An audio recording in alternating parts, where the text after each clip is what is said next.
Thousands of years ago, Middle Eastern goat herders concatenated and redacted numerous texts into a library of fiction to prolong the current wisdom of the time.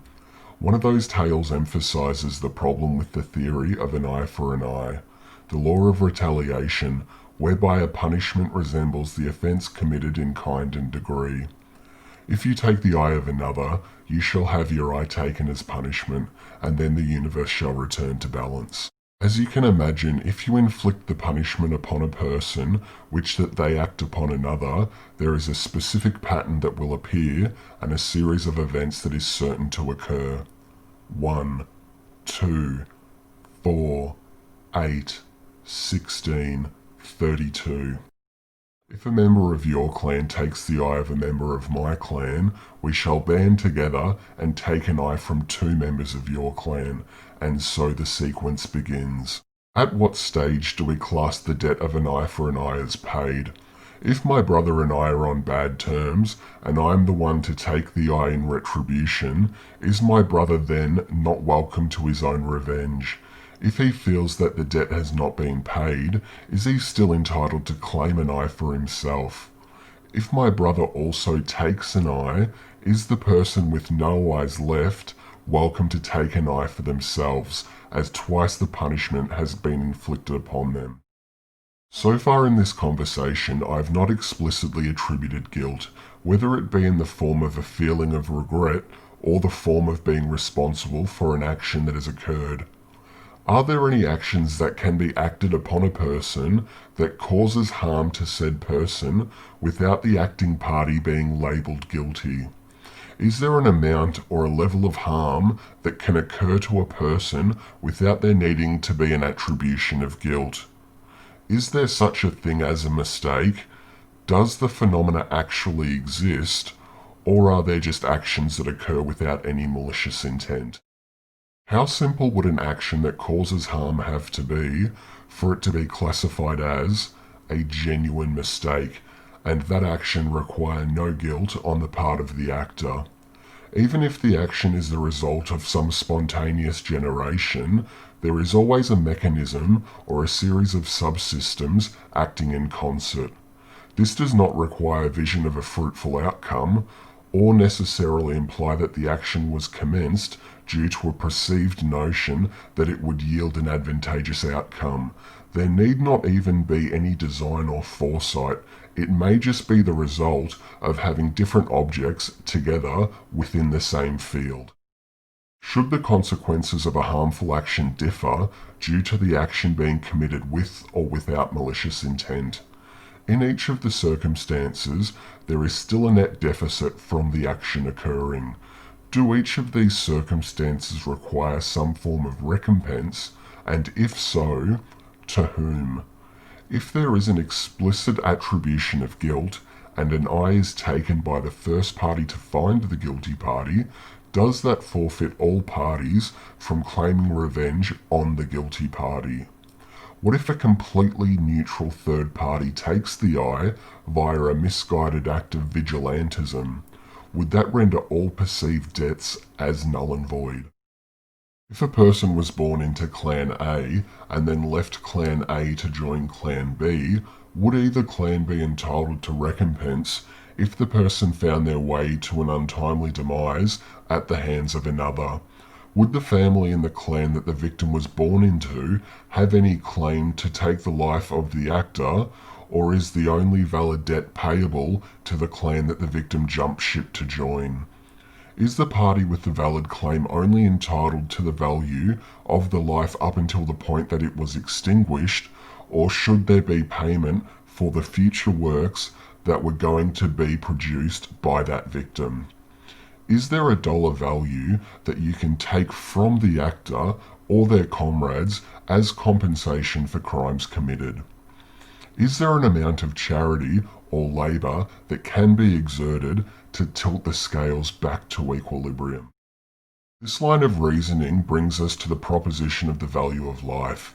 Can you specify an exact value or worth of a life, human or otherwise? Where would you begin when attempting to quantify such a thing? Are all attributes that a person can possess even equivalent? Is a skill that a person develops worth more if an individual can employ it better than the rest of the herd?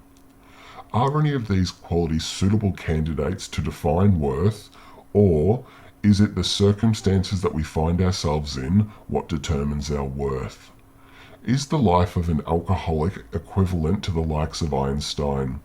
If Einstein was walking down the street with his cousin and an alcoholic drink driver mowed him down, with or without malicious intent, would the universe be able to reobtain equilibrium by sentencing the driver to the same fate? Is it possible to strip away all of the esoterica of a person to compare the sole value of their life against another? Would this even be possible to do, or would we keep getting hung up on the utility that that person provides? Does a person's contributions to society, or lack thereof, change the value of their life? If you are thinking that it is impossible to place a value on a human life, I would like to introduce you to the concept of a life insurance policy. This is an agreement that is entered into willingly by a person and a third party that does specify an exact dollar value. I would now like to deviate away from the realm of life and death and head back to the premise of this conversation. The comments that I will be making in these conversations are like a boxed puzzle. There may be a large amount of pieces, but those pieces are only designed to be assembled into the picture that I have intended. If you see a puzzle and attempt to join the pieces in a way that I've not intended, that is entirely a fabrication of your own creation. If you overlay my spitballing of ideas on top of an account of events that have occurred in the real world, that is on you. Your biases and scrapbooking are none of my concern. With that said, let's now enter the world of the hypothetical. Of all the colours of shirt that exist in the world, is it possible that persons not known to each other may, solely by the number of things that are possible at any given time, happen to wear the same colour shirt at the same time and be in proximity of one another? Is this enough of a similarity to group these persons into a collection? How similar would these shirts need to be to justify entangling these persons together? What if there was a shape as simple as a triangle or as complex as a tesseract printed on all of these matching shirts? What if these shirts not only had the same colour and the same print, but also had a matching string of alphanumeric characters on them? Would these data justify or imply that these persons have an explicit kinship? Maybe it just implies that the local conveyor of cheap mass-produced shirts had a sale recently. Assuming that these persons are not known to each other, but only happen to be wearing the same shirt due to the previously described scenario of mass production, how many attributes or traits need to be checked off before a kinship is formally defined from the sum of the persons displaying these matching traits? Can a kinship be made based solely on the amount of matching attributes or traits, regardless of the amount of persons, or is there an end value of persons required with the matching attributes before you can specify them as bound to each other? Other than the relationship of parents to their children, is there any bond that explicitly defines that the fault of an action can be taken away from the actor and applied to a person responsible for the actor's actions? Is there any possible act that could be performed by a single actor without any accomplices that could warrant the punishment being extended to parties known to that actor? How egregious would a person's sole actions need to be to not only deserve their eye to be taken, but also require that the punishment be extended to one or all of their comrades? Even if there was a scenario where a group of n number of people defined a series of morals and values that they would all band behind, would this be enough to incriminate the many for the single actions of the few?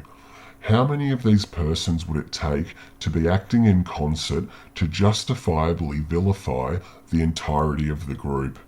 Even if the punishment was as simple as a smack on the back of the hand, could you genuinely justify punishing persons that have committed no crime based solely on the shared morals or values with the actors?